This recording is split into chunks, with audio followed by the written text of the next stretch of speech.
Blue," said Nina, careful not to stare directly into his eyes for too long. Her voice was a bit scratchy, it seemed.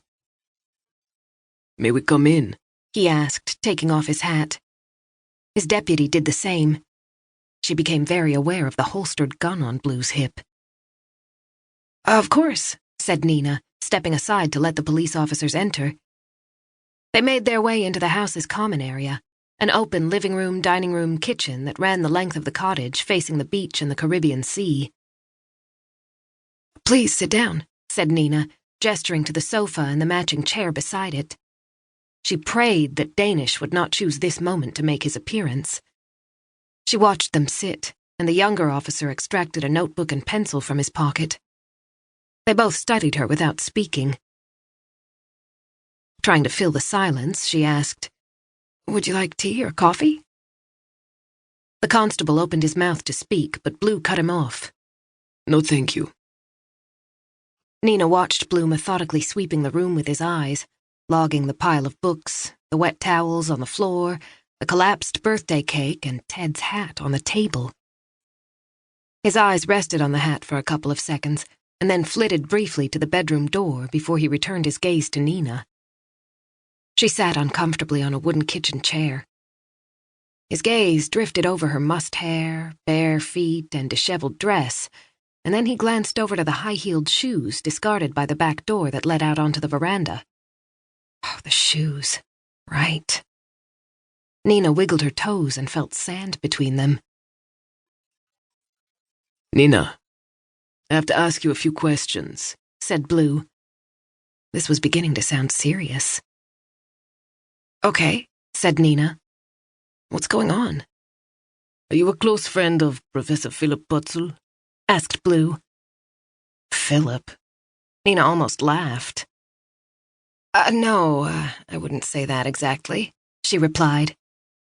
"He's the head of the department at the college in New York where I taught before moving here. I know him quite well, I guess, as a colleague. I sort of worked for him, or more precisely, under him. I was a junior instructor, and he's a full professor with tenure. Untouchable." Blue looked at her intently as she spoke.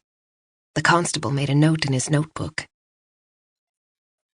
"Philip Putzel was attacked last night," said Blue evenly. "Someone tried to kill him and came very close to succeeding."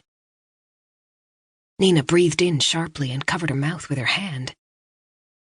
Blue continued, his eyes fixed on hers. "He was found unconscious this morning by a hotel guest on the beach at the Plantation Inn. His injuries indicate foul play. You had dinner with him there last night, is that correct?" Oh, that's right, the banquet. They had all been seated together around a candlelit table, the warm night air floating in through the open windows. Nina was seated with Philip on one side and Philip's ex-wife Sylvia on the other.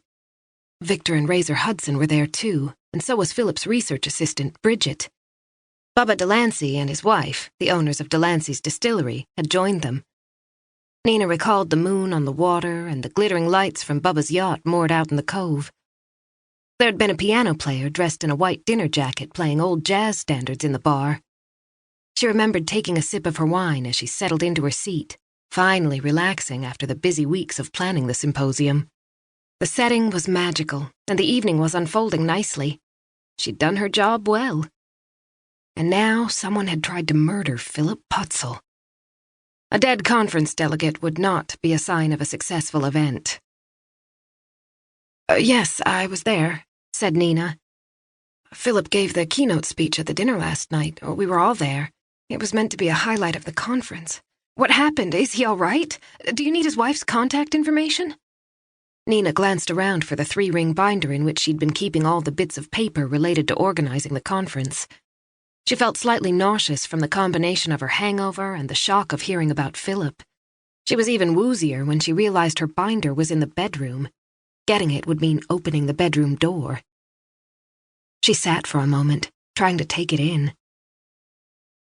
"I can't believe it. What happened? He was fine at dinner. Well, I mean, he was in good health and content with the way things were going. He gave his speech, the dinner party broke up, and the last I saw him, he was regaling someone with a story in the bar, looking like he was having a good time." Then another